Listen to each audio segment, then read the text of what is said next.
বাঙালির দ্বারাই আমরা হয়রানির শিকার হইতেছি মালয়েশিয়াতে।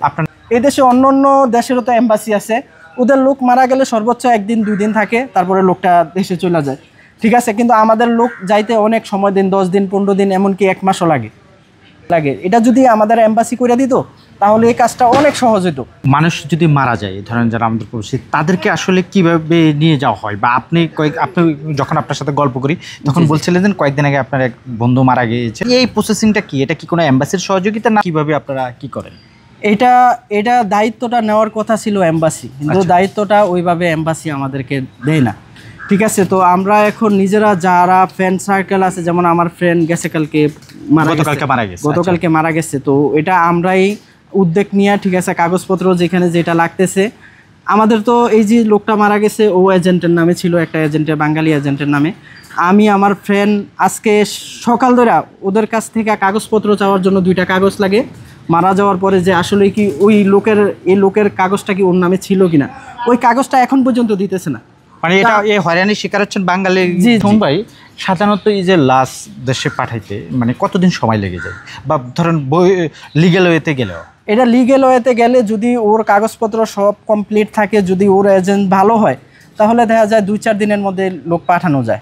আর যদি ধরেন না ওর এজেন্ট সমস্যা বা এটা সমস্যা ওইটা সমস্যা, তাহলে অনেক প্রসেসিং।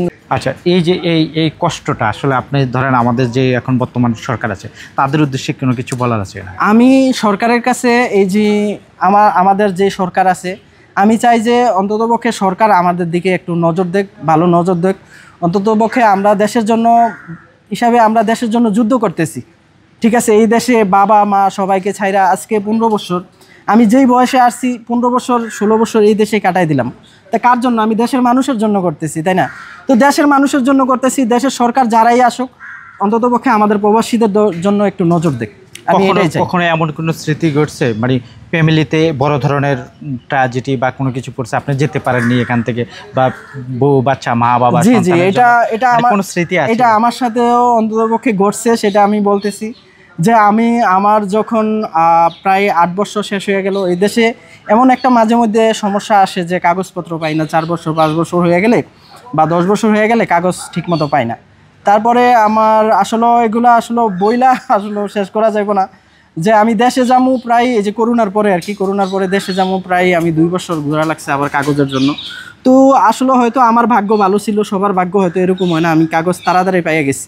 সবাই কিন্তু এরকমভাবে সহজে পায় না, তার জন্য মোটামুটি হাজার হাজার লোক এখন বর্তমানে অবৈধ মালয়েশিয়াতে। না, আমি বলতেছি যে পরিবারের এমন কোনো কিছু ঘটছে যেটা যেতে পারেননি, খুব কষ্ট পেয়েছেন বা এরকম প্রবাসী থেকে ধরেন?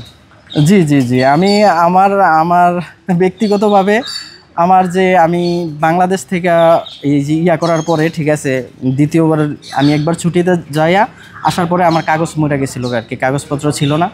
পরে ওইখান দিয়ে আমার ফ্যামিলি বিয়ে ঠিক করছিল, পরে আমার ওর সাথে আর বিয়েটা হয় না আর কি। পরে ওর ভাই ও চলে গেছে, আমার ভাই আমি আছি। আমার নাম এমডি সুমন। আপনার বাড়ি বাংলাদেশে? আমার বাড়ি চাঁদপুরে।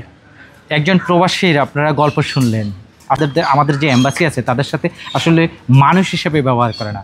তারা চাচ্ছেন তাদের যে প্রাপ্য সম্মানটুকু, সেই সম্মানটুকু তারা ফিরে পেতে চাচ্ছেন।